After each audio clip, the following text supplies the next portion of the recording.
पिछला वीडियो में आप लोगों को दिखाए थे एक गुफा जिसका मुहाना मां अंजनी के द्वार के पास है। इस गुफा के बारे में आप लोगों को बताए थे कि यहाँ से देवताओं का आना जाना लगा हुआ रहता था। चलिए आज आप लोगों को लेके चलते हैं उसी गुफा के दूसरे मुहाने की ओर, जहाँ बाली और सुग्रीव का निवास स्थान था। सुग्रीव के बारे में आप लोग जानते ही होंगे, जो प्रभु श्री राम के घनिष्ठ मित्र थे।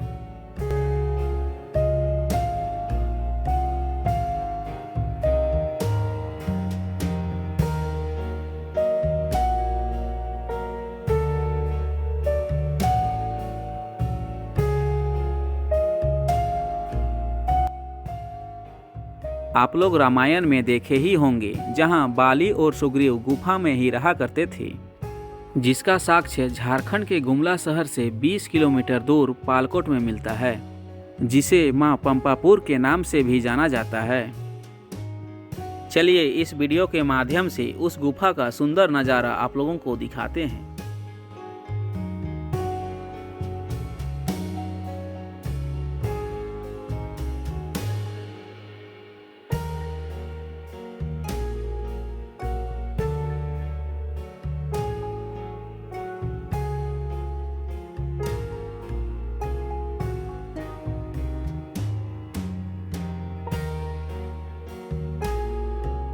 उस गुफा के अलावे और भी कुछ है क्या देखने के लिए? गुफा के अलावे बहुत सारे दृश्य है देखने के लिए, जैसे कि एक छोटी सी आकृति का कुआं है, जिसकी चौड़ाई 2.5 से 3 फीट है और गहराई 1/2 मीटर ही है। इस कुएं का जल इतना निर्मल है कि पीने से लगता है मानो नारियल का डाब पी रहे हैं।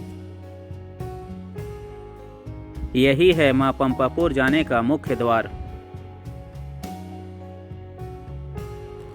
हम तो सुने हैं वहाँ एक छोटे से तालाब का बहुत बड़ा रहस्य है।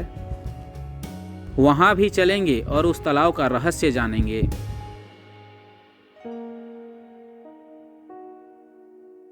आइए अब हम लोग पहुंच चुके हैं उसी कुएं के पास, जो है इस गुफा के अंदर। इस गुफा को घोड़लता के नाम से जाना जाता है। आप देख सकते हैं यहाँ बहुत सारे पर्यटक आते हैं और इस गुफा की खूबसूरती का आनंद उठाते हैं।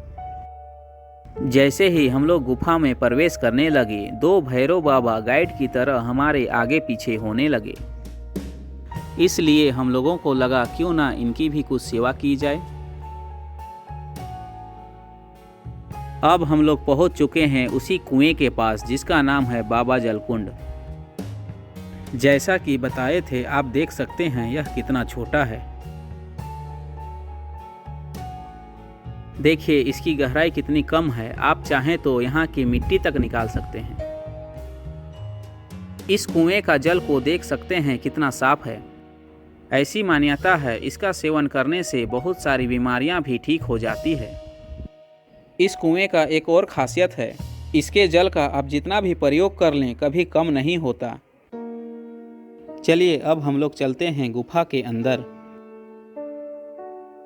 देखिए गुफा के अंदर जगह जगह से पानी टपक रही है। आप लोग भी देख सकते हैं यह गुफा कितना बड़ा और सुंदर है।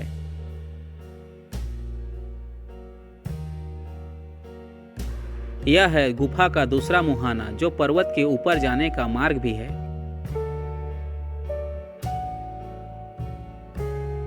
अब चलते हैं उसी रहस्यमय तालाब के पास, जिसका पानी को पूरा गांव सेवन करता है। यहाँ से प्रकृति का बहुत सुंदर नज़ारा भी दिखाई पड़ता है। इतना छोटा होने के बावजूद इस तालाब का पानी भी कभी कम नहीं होता। इसका रहस्य का कारण यही है, ये जो शिवलिंग है यह कभी जलमग्न नहीं होता। आप देख सकते हैं हमारे भोले बाबा पानी से थोड़ा ऊपर ही हैं। भोले बाबा का दर्शन करने के बाद अब चलते हैं बाली और सुग्रीव की गुफा की ओर। इन्हीं पहाड़ों के ऊपर है वह गुफा।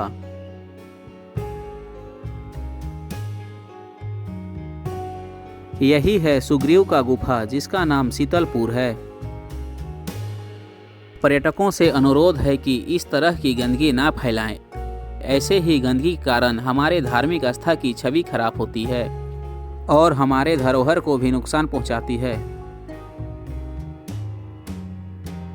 इस स्थान को भगवान का कितना अच्छा वरदान प्राप्त है कि प्रत्येक जगह साफ पानी मौजूद है। अब चलते हैं उसी गुफा में जहां देवताओं का आना जाना आंजन धाम से लगा हुआ था। इसका नाम मलमलपुर है, जो बाली का निवास स्थान था।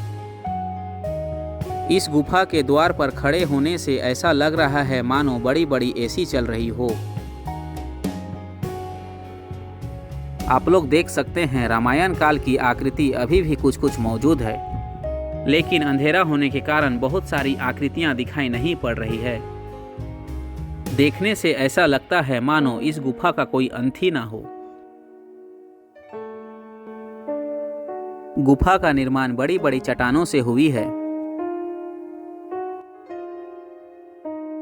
अब देखिए बाली के द्वार से पालकोट का सुंदर नजारा।